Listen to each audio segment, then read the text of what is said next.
Hello दोस्तों, स्वागत है आप सभी का BU सेमेस्टर प्रेप पे। इससे पहले हम लोगों ने ट्रांसपोर्टेशन इंजीनियरिंग का यूनिट 1 कंप्लीट किया है। अगर इसमें आपको कोई डाउट हो या फिर कोई क्वेश्चन अराइज हो रहा है तो आप वीडियो के कमेंट बॉक्स में लिख सकते हैं और मैं उसके लिए एक अलग से वीडियो डाउट के लिए एक अलग से वीडियो ला दूंगा या फिर किसी दिन लाइव क्लास लेकर के उन सभी डाउट को क्लियर कर दूंगा। तो आज हम पढ़ने वाले हैं ट्रांसपोर्टेशन इंजीनियरिंग का यूनिट 2 जिसका नाम है जियोमेट्रिक डिजाइन ऑफ हाईवे। इसमें हम पढ़ेंगे चार चीज, मेन रूप से चार चीज पढ़ेंगे। चार चीज क्या क्या होगा मेरा? पहला चीज हो जाएगा क्रॉस सेक्शनल एलिमेंट, दूसरा हमारा हो जाएगा साइड डिस्टेंस, और तीसरा हो जाएगा हॉरिजॉन्टल अलाइनमेंट, और चौथा हो जाएगा वर्टिकल अलाइनमेंट। ठीक है, तो सबसे पहले आज हम पढ़ेंगे क्रॉस सेक्शनल एलिमेंट के बारे में। आज क्या चीज पढ़ेंगे? हम पढ़ेंगे आज क्रॉस सेक्शनल एलिमेंट के बारे में। ठीक है, चलिए पढ़ते हैं क्रॉस सेक्शनल एलिमेंट। तो क्रॉस सेक्शनल एलिमेंट में हमारा क्या क्या चीज आ जाएगा वो हम देखते हैं। देखिए, यहाँ हमारा जियोमेट्रिक डिजाइन ऑफ हाईवे है और क्रॉस सेक्शनल एलिमेंट हमारा क्या क्या हो। पहला हमारा हो जाएगा फ्रिक्शन। फ्रिक्शन हमारा कहाँ रहता है? फ्रिक्शन रहता है सरफेस पे। कहाँ रहता है? सरफेस पे, सरफेस ऑफ द पेवमेंट पे, अपर सरफेस रहता है। इसके बारे में हम अच्छा से जानेंगे। उसके बाद जानेंगे स्कीड एंड स्लिप। स्कीड एंड स्लिप क्या होता है इसके बारे में जानेंगे। ब्रेकिंग एफिशिएंसी के बारे में जानेंगे। किसके बारे में जानेंगे? Braking efficiency. उसके बाद जानेंगे अनइवन इंडेक्स और पेवमेंट अंडुलेशन के बारे में। शोल्डर के बारे में जानेंगे, मीडियन के बारे में जानेंगे, कर्व के बारे में जानेंगे, फुटपाथ के बारे में जानेंगे, कैम्बर के बारे में जानेंगे, साइड ड्रेन के बारे में जानेंगे, वर्ज के बारे में जानेंगे, साइकिल ट्रैक के बारे में जानेंगे, सर्विस रोड के बारे में जानेंगे, पार्किंग लेन के बारे में जानेंगे, गार्ड रेल के बारे में जानेंगे, और रोड मार्जिन के बारे में जानेंगे, एम्बैकमेंट के बारे में जानेंगे, और हम जानेंगे सेंट्रल वर्ज के बारे में जिसको मीडियन स्ट्रिप कहते हैं। ठीक है, ये सब हमारा क्या है? क्रॉस सेक्शनल एलिमेंट है। क्या है? Cross sectional element of highway. देख सकते हैं इस वीडियो में क्लियरली विजिबल है सारा चीज। आप इस इमेज में सारा चीज भी विजिबल है। इसको बारी बारी से हम सभी चीज को क्या करेंगे? अच्छा से समझेंगे। ठीक है, चलिए आगे बढ़ते हैं। आइए पढ़ते हैं हम cross sectional element of highway का पहला एलिमेंट फ्रिक्शन के बारे में। फ्रिक्शन क्या होता है हमारा? फ्रिक्शन वह कारक है जिसके कारण क्या होता है? मूवमेंट सड़क पे पॉसिबल होता है। या फिर कह सकते हैं कि फ्रिक्शन जो है हमेशा मोशन का क्या करता है? अपोज करता है। क्या करता है? अपोज करता है। मूवमेंट का क्या करता है? अपोज करता है। अगर सरफेस पर फ्रिक्शन नहीं होगा उचित मात्रा में, अगर सरफेस पर फ्रिक्शन अगर उचित मात्रा में नहीं रहेगा तो उसे मूवमेंट करना पॉसिबल नहीं होगा। जैसे आप देख सकते हैं बर्फीली जमीन पे या फिर बर्फीली सतह पर क्या होता है? फ्रिक्शन काफी कम होता है, वहां पर मूवमेंट करना काफी मुश्किल होता है या फिर मूवमेंट नहीं हो पाता, स्लीपिंग कंडीशन हमेशा होने लगती है। ठीक है, तो सरफेस में जो फ्रिक्शन होता है वो दो प्रकार का होता है। कितने प्रकार का होता है? दो प्रकार का। वो दो प्रकार का फ्रिक्शन कौन कौन सा होता है? पहला होता है हमारा लॉन्गिट्यूडिनल फ्रिक्शन। लॉन्गिट्यूडिनल फ्रिक्शन को समझ लेते हैं, उसके बाद हम लेटरल फ्रिक्शन को भी समझेंगे। पहले समझते हैं हम लॉन्गिट्यूडिनल फ्रिक्शन पे। अगर व्हीकल स्ट्रेट पाथ पे मूव कर रहा है, क्या कर रहा है? स्ट्रेट पाथ पर मूव कर रहा है। मान लीजिए ये हमारा रोड है, ठीक है, स्ट्रेट पाथ पे मूव कर रहा है, तो इसके लेंथ के अलोंग, ये लेंथ हमारा हुआ, ये हमारा क्या हुआ? लेंथ हुआ। लेंथ के अलोंग जो फ्रिक्शन लगता है या फिर अपोजिट डायरेक्शन में जो फ्रिक्शन लगता है उसी को क्या कहते हैं? हम लॉन्गिट्यूडिनल फ्रिक्शन कहते हैं। जैसे देखिए, गाड़ी इस डायरेक्शन में अगर चल रहा है तो फ्रिक्शन किस डायरेक्शन में लगेगा? हमारा इस डायरेक्शन में हमारा क्या लगेगा? फ्रिक्शन काउज होगा या फिर जनरेट होगा। ठीक है, इसी को क्या बोलेंगे? लॉन्गिट्यूडिनल फ्रिक्शन कहेंगे। लॉन्गिट्यूडिनल फ्रिक्शन का फॉर्मूला होता है एफ लॉन्ग बराबर हो जाता है, और एफ लॉन्गिट्यूडिनल बराबर हो जाता है small f into N. Small f long क्या हो गया? ये लॉन्गिट्यूडिनल कोएफिशिएंट ऑफ फ्रिक्शन हो गया। ठीक है, चलिए अब हम समझते हैं लेटरल फ्रिक्शन के बारे में। किसके बारे में? लेटरल फ्रिक्शन के बारे में। लेटरल फ्रिक्शन जो होता है हमारा वो जनरली कर्व पाथ पे जनरेट होता है। कहाँ होता है? कर्व पाथ पे। कर्व पाथ पे ही क्यों होता है? देखिए, कर्व जहां कर्व रहता है वहां पे क्या होता है? सेंटर के अपोजिट डायरेक्शन में सेंट्रीफ्यूगल फोर्स वर्क करता है। क्या करता है? सेंट्रीफ्यूगल फोर्स वर्क करता है। और सेंट्रीफ्यूगल फोर्स अगर P वर्क किया तो P का सेंट्रीफ्यूगल फोर्स का फॉर्मूला हो जाएगा mv²/r। और इसके जस्ट अपोजिट डायरेक्शन में बाहर से क्या करेगा? लेटरल फ्रिक्शन लगेगा। लेटरल फ्रिक्शन लगेगा F लेटरल, जो क्या करेगा? इस सेंट्रीफ्यूगल फोर्स को क्या करेगा? रेसिस्ट करने का कोशिश करेगा। अगर F लेटरल का वैल्यू सेंट्रीफ्यूगल फोर्स से कम हो जाएगा तो ओवरटर्निंग का केस क्या होता है? काउज हो जाता है या फिर एराइज हो जाता है। ठीक है, और F लेटरल का फॉर्मूला क्या हो जाएगा? F लेटरल बराबर हो जाएगा हमारा F स्मॉल F लेटरल, जो कि क्या कह सकते हैं? लेटरल फ्रिक्शन ऑफ कोएफिशिएंट हो जाएगा इनटू N। ठीक है, ये हमारा क्या होता है, एफ लेटरल का फॉर्मूला होता है जो कि लिखा हुआ है। यहाँ पे ये भी लिखा हुआ है कि lateral friction comes in the picture, मतलब कि तभी हमको नजर आता है जब क्या हो, मूविंग व्हीकल जो होता है मूव करते रहता है, कहाँ पे, कर्व पाथ पे मूव करता है। ठीक है, अब समझ गए होंगे लॉन्गिट्यूडिनल फ्रिक्शन और लेटरल फ्रिक्शन का। ठीक है, लेकिन एक चीज और समझते हैं, एज पर IRC यानी कि इंडियन रोड कांग्रेस के द्वारा ये क्या कहते हैं, डाटा दिया गया है कि मैक्सिमम लेटरल फ्रिक्शन का वैल्यू जो होता है ना वो 0.15 होगा। क्या होगा, लेटरल फ्रिक्शन कोफिशिएंट का वैल्यू क्या होता है, वो हमारा 0.15 होगा। और लॉन्गिट्यूडिनल फ्रिक्शन कोफिशिएंट का वैल्यू क्या हो जाएगा हमारा 0.35 टू 0.40 तक वेरी करेगा। ये कैसे वेरी करेगा, ये डिपेंड करता है किस पे, स्पीड पे। किस पे, स्पीड ऑफ व्हीकल पे। देखिए, अगर स्पीड अगर हमारा 20 से 30 किलोमीटर प्रति घंटा में रहा, क्या रहा, 20 से 30 किलोमीटर प्रति घंटा रहा, तो हमारा लॉन्गिट्यूडिनल फ्रिक्शन का वैल्यू सबसे हाई रहेगा, यानी कि 0.040 रहेगा। ठीक है, और अगर 40 किलोमीटर प्रति घंटा रहा तो हमारा लॉन्गिट्यूडिनल फ्रिक्शन 0.38 होगा। उसी तरह 50 रहा तो 0.37, 60 रहा 0.36, अगर 65 रहा 0.36, 80 रहा तो 0.35, 80 से ज्यादा रहा तो भी हमारा 0.35 ही होगा। ठीक है, जनरली आप याद रखिएगा कौन कौन चीज, देखिए 0.40 याद रख लीजिएगा जब कम स्पीड रहेगा, और हाई स्पीड रहेगा तो हम क्या ले लेंगे, 0.35 ले लेंगे। ठीक है, चलिए इस चीज को आप उम्मीद करते हैं अच्छा से समझ गए होंगे। चलिए अब हम दूसरा चीज पढ़ते हैं। पहला क्रॉस सेक्शनल एलिमेंट हमारा फ्रिक्शन क्या हो गया, कंप्लीट हो गया। ठीक है, अब हम दूसरा पढ़ते हैं, स्किड एंड स्लिप के बारे में। किसके बारे में, स्किड एंड स्लिप के बारे में। देखिए, स्किड और स्लिप आम भाषा में आप समझ लीजिए, हम बताते हैं। गांव घर में जब देखे होंगे कभी, बचपन में हम भी थे ना, तो घर के बगल में रोड था, मतलब कि रोड क्या था, उस जर्जर स्थिति में था, वहां बारिश होती थी तो पानी लग जाता था और वहां पे गाड़ी वगैरह क्या होता था, फंस जाता था। ठीक है, वहीं से हमको दिमाग में आया कि स्किड और स्लिपिंग क्या है, उसी चीज को हम रिलेट करते हैं, तो आप लोग भी उसको रिलेट करिएगा। देखिए, जब रोटेशनल मोशन यानी कि व्हील जो होता है वो बहुत स्पीड से रोटेट कर रहा है, क्या कर रहा है, रोटेट कर रहा है, लेकिन आगे नहीं बढ़ पा रहा है, व्हीकल क्या हो रहा है, आगे नहीं बढ़ पा रहा है, यानी कि ट्रांसलेशनल मोशन जो होता है वो क्या होता है, कम होता है। रोटेशनल मोशन क्या हो जाएगा, हाई हो जाएगा, ज्यादा हो जाएगा, और ट्रांसलेशनल मोशन कम हो जाएगा। तो उस कंडीशन में क्या होगा, स्लिप होगा। जैसे कि व्हील जो है, पहिया जो है गाड़ी का, वो ज्यादा स्पीड में रोटेट कर रहा है लेकिन व्हीकल आगे नहीं बढ़ रहा है, तो इसको क्या करते थे, स्लिप हो गया, स्लिप हो गया, स्लिप हो गया, ये सब बोलते रहते थे। ठीक है, नहीं बढ़ रहा, गाड़ी फंस जाता था। तो ये चीज तो आप समझ सकते हैं, स्लिपिंग कंडीशन तभी अराइज होता है जब रोटेशनल मोशन ज्यादा हो और ट्रांसलेशन मोशन क्या हो, कम हो। ठीक है, चलिए अब देखिए दूसरा हम पढ़ते हैं, स्किडिंग के बारे में समझते हैं। जब रोटेशनल मोशन कम हो और ट्रांसलेशन मोशन ज्यादा हो जाए, यानी देखते होंगे कभी कभी सड़क पे कि गाड़ी वाला ब्रेक लगा दिया, पहिया तो रुक गया, लेकिन गाड़ी जो मोशन में था अपने वेट के कारण क्या होता है, आगे तक चला जाता है, यानी कि सड़क पे स्किडिंग का निशान रहता है। तो उस समय क्या होता है, स्किडिंग का कंडीशन आ जाता है। कह सकते हैं कि ट्रांसलेशन मोशन ज्यादा हो जाएगा और रोटेशनल मोशन कम हो गया, यानी कि रोटेशनल मोशन कम और ट्रांसलेशन मोशन ज्यादा, तो उसी समय क्या होता है, हमारा स्किडिंग का कंडीशन अराइज होता है। एग्जाम्पल के तौर पे आप समझ भी गए और देख भी लिए, तो ठीक है। तो ये हमारा दूसरा क्या कहते हैं, क्रॉस सेक्शनल एलिमेंट जो है हमारा क्या होता है, कंप्लीट होता है। ठीक है, चलिए अब फिर से समझते हैं हम तीसरा क्या कहते हैं, तीसरा क्रॉस सेक्शनल एलिमेंट के बारे में जानते हैं। आगे हम पढ़ेंगे ब्रेक इफिशियंसी के बारे में। किसके बारे में, ब्रेक इफिशियंसी, जो कि हमारा तीसरा क्रॉस सेक्शनल एलिमेंट है, यानी कि सरफेस का ही, ये भी एलिमेंट क्या है, सरफेस का ही एलिमेंट है। ठीक, जो मेरा पेमेंट होगा उसके सरफेस का ही एलिमेंट है।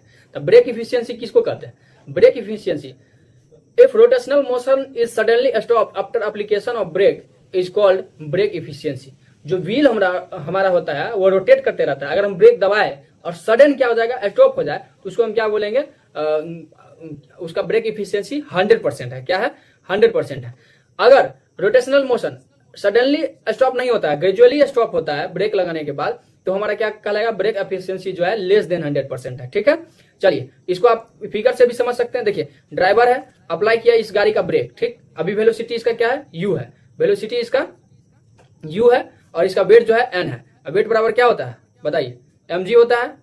ठीक, mg बराबर क्या हो जाएगा, यहाँ पे n हो जाएगा। ठीक, और ये व्हीकल जो है क्या कहते हैं, u वेलोसिटी से आ रहा था, इसमें ब्रेक लगाया, और ये जो है l डिस्टेंस आगे जाने के बाद, l डिस्टेंस आगे जाने के बाद क्या होता है, ये स्टॉप हो जाता है, यानी कि इसका v फाइनल वेलोसिटी जो होता है वो 0 हो जाता है। ठीक है, चलिए आगे हम देखते हैं, एज पर न्यूटन सेकेंड लॉ, एज पर न्यूटन सेकेंड लॉ क्या होता है, v बराबर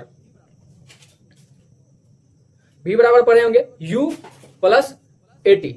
तो यहाँ पर v तो हमारा 0 हो जाएगा क्योंकि ये फाइनल वेलोसिटी है। और u क्या है हमारा, इनिशियल वेलोसिटी है। ये क्या है हमारा, ये हमारा है क्या कहते हैं, एक्सीलरेशन जो निगेटिव होगा आगे जाके। और t हमारा क्या हो जाएगा, t हमारा टाइम है, यानी कि l डिस्टेंस जाके रुक गया कितना समय में, t समय में जाके ये क्या हुआ, स्टॉप हो गया। ठीक है, तो यहां से फॉर्मूला आ जाएगा a बराबर माइनस u बाय टी। ठीक है, तो आप इस इक्वेशन को याद रखिएगा, ये बहुत मतलब कि काम का चीज है। ठीक है, इस पे न्यूमेरिकल सॉल्व होगा तो उस समय आपको काम देगा। ठीक है, ए जो है यहाँ पे क्या आ रहा है, a बराबर माइनस u बाय टी आया है। निगेटिव साइन क्या इंडिकेट कर रहा है, निगेटिव साइन इंडिकेट कर रहा है कि इसका वेलोसिटी जो है टाइम के रिस्पेक्ट में डिक्रीज कर रहा है। क्या कर रहा है, टाइम के रिस्पेक्ट में डिक्रीज कर रहा है। और ए यहाँ पर क्या कहलाएगा, रिटार्डेशन कहलाएगा। रिटार्डेशन क्या होता है, मंदन होता है, यानी कि स्पीड में जो कमी आता है, धीरे धीरे ग्रेजुअली कमी आने लगता है, उसी को क्या कहते हैं, रिटार्डेशन कहते हैं। ठीक है, तो पहला इक्वेशन आप समझ गए होंगे। चलिए अब दूसरा समझते हैं। चलिए दूसरा समझते हैं आप। दूसरा देखिए, एस डिस्प्लेसमेंट का आप फॉर्मूला पढ़े होंगे। क्या पढ़े होंगे, डिस्प्लेसमेंट के बारे में आप पढ़े होंगे। डिस्प्लेसमेंट का फॉर्मूला क्या होता है, एल बराबर यानी कि एस बराबर UT plus half A T square होता है ना। और ए बराबर यहाँ पर हम निकाले हैं क्या, माइनस यू बाई टी। तो यहाँ पे ए की जगह पे क्या कर दिया, पुट कर दिया। एल तो हमारा डिस्टेंस है, एस कहिए या फिर एल कहिए, दोनों क्या है, हमारा डिस्टेंस ही है। तो यहाँ पर एल बराबर क्या हो जाएगा, u t minus half u t by मतलब कि माइनस हाफ यूटी हो जाएगा, यूटी माइनस हाफ यूटी हो जाएगा।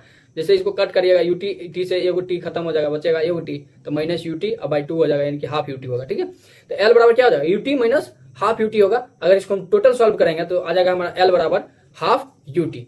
यू हमारा क्या है, मीटर पर सेकेंड में होगा यहाँ पर। ठीक है, याद रख लीजिएगा। चलिए आगे हम पढ़ते हैं, फिर से एनर्जी कंजर्वेशन प्रिंसिपल पे आते हैं। कहाँ आते हैं, एनर्जी कंजर्वेशन प्रिंसिपल पे। देखिए एनर्जी कंजर्वेशन प्रिंसिपल क्या होता है, एनर्जी कंजर्वेशन प्रिंसिपल होता है कि टोटल एनर्जी जो होगा ना वो हमेशा क्या होगा, कंजर्व रहेगा। यानी कि एनर्जी का ना तो निर्माण हो पाएगा और ना ही इसका क्या होगा, डिस्ट्रॉय कर पाएंगे। जो चेंज इन एनर्जी जो आएगा ना वो टोटल क्या होगा, वर्क डन के बराबर होगा। यानी कि एनर्जी हमेशा क्या रहता है, कंजर्व रहेगा। उसके according change in energy, kinetic energy जो भी होगा वो टोटल वर्क डन के बराबर होगा।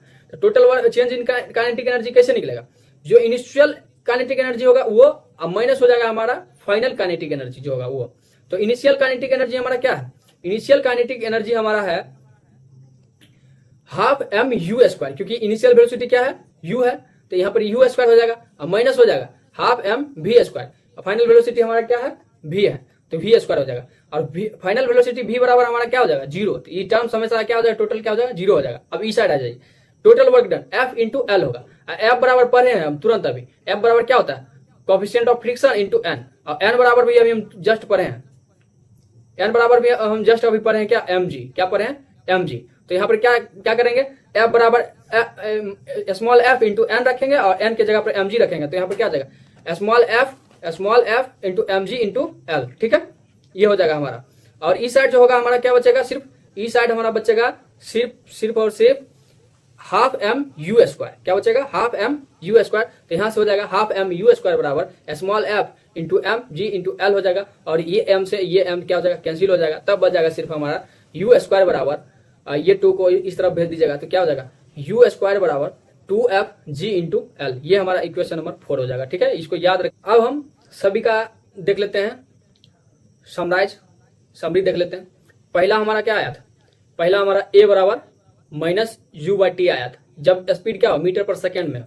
यही अगर हम किलोमीटर पर हावर में देखेंगे तो a बराबर माइनस 0.278 यू बाय टी हो जाएगा। ठीक है, किलोमीटर से अगर हम मीटर पर सेकेंड में जाते हैं तो 5/18 से क्या करते हैं, मल्टीप्लाई करते हैं। अब 5/18 को अगर हम डेसिमल में देखेंगे तो 0.278 आएगा। तो किलोमीटर से मीटर पर सेकेंड में जाने के लिए 0.287 से क्या करते हैं, मल्टीप्लाई कर देते हैं, तो वो हो जाता है। ठीक, जब हमारा स्पीड किलोमीटर पर आवर में दिया हुआ रहेगा तो हम क्या करेंगे, उसमें 0.278 से क्या करेंगे, मल्टीप्लाई कर देंगे, जिससे हमारा क्या हो जाएगा, मीटर पर सेकेंड में बदल जाएगा। ठीक है, चलिए तब हमारा आता है एल बराबर हाफ यू टी। यही हमको स्पीड यू जो है किलोमीटर पर आवर में दिया हुआ रहेगा तो 0.278 यू टी बाय 2 होगा। ठीक है, उसी तरह ए जो होगा माइनस जी इंटू एफ हो जाएगा, इधर भी माइनस जी इंटू एफ हो जाएगा। ठीक है ना, उसी तरह यहाँ पर यू का कोई चर्चा नहीं है तो सेम होगा दोनों में। एफ ऑब्टेन जो होता है, ऑब्टेन मतलब क्या, सब कितना एफ ऑब्टेन कर पाया जो कि हम वहां से निकाले थे, ये यू स्क्वायर बराबर 2FG इंटू एल निकाले थे ना, यहाँ से एफ को निकाल रहे हैं तो क्या हो जाएगा, यू स्क्वायर तो रहेगा ही, एफ अगर हम यहाँ से निकालेंगे यू स्क्वायर तो ऊपर रहेगा ही और नीचे आ जाएगा हमारा 2G इंटू एल आ जाएगा। तो यही हो जाएगा हमारा एफ ऑफ 10 जो आएगा मेरा you square by 2G L आएगा। अगर यू जो है किलोमीटर पर आवर में दिया हुआ है तो हमारा 0.278 से क्या हो जाएगा, इसमें मल्टीप्लाई हो जाएगा और एफ ऑफ 10 का वैल्यू हो जाएगा 0.278 you square by 2G L. ये सभी चीज याद रखेगा, ये समरी आपको याद रखेगा, वो पीछे याद रहे ना रहे इसको याद रखेगा। इस पे बहुत सारा क्वेश्चन होगा और क्वेश्चन हम करवाएंगे एक स्पेशल क्लास में, ठीक है। चलिए ये सारा चीज हम समझ गए। अब हम पढ़ते हैं हमारा हाईवे क्रॉस सेक्शनल एलिमेंट का चौथा एलिमेंट, जो कि क्या है, अनइवेंस इंडेक्स है। क्या है, अनइवेंस इंडेक्स है। और ये अनइवेंस इंडेक्स या पेमेंट अनइवननेस कहिए या फिर अंडुलेशन कहिए, वो सब एक ही चीज है, ठीक है। ये क्या होता है, ये जो होता है हमारा क्यूमुलेटिव सम होता है वर्टिकल along द लेंथ। क्या होता है, अनइवेंस इंडेक्स और pavement unevenness is the cumulative sum of vertical undulation along the per unit longitudinal length of the road.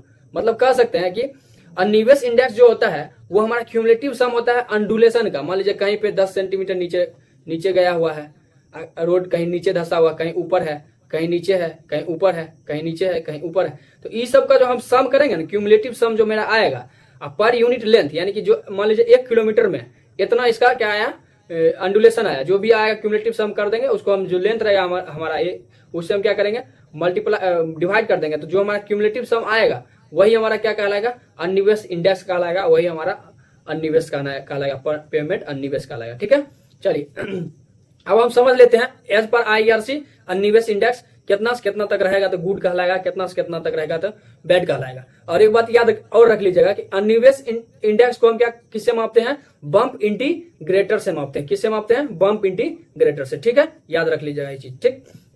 चलिए एज पर IRC अगर अनइवेंस इंडेक्स 1500 mm पर किलोमीटर, बोले थे ना कि पर यूनिट लेंथ पे होगा, पर यूनिट लेंथ पे होगा लॉन्गिट्यूडिनल लेंथ, तो अगर 1 किलोमीटर में 1500 mm से कम अनइवेंस इंडेक्स आ रहा है तो हमारा गुड पेमेंट कहलाएगा। क्या कहलाएगा, गुड पेमेंट कहलाएगा। अगर 1500 से 2500 के बीच में है तो सेटिस्फैक्ट्री कहलाएगा। अगर 2500 से 3200 mm पर किलोमीटर है तो बैड पेमेंट कहलाएगा। और 3200 से ज्यादा हो जाएगा तो हमारा अनकंफर्टेबल कहलाएगा। क्या कहलाएगा, अनकंफर्टेबल कहलाएगा, ठीक है।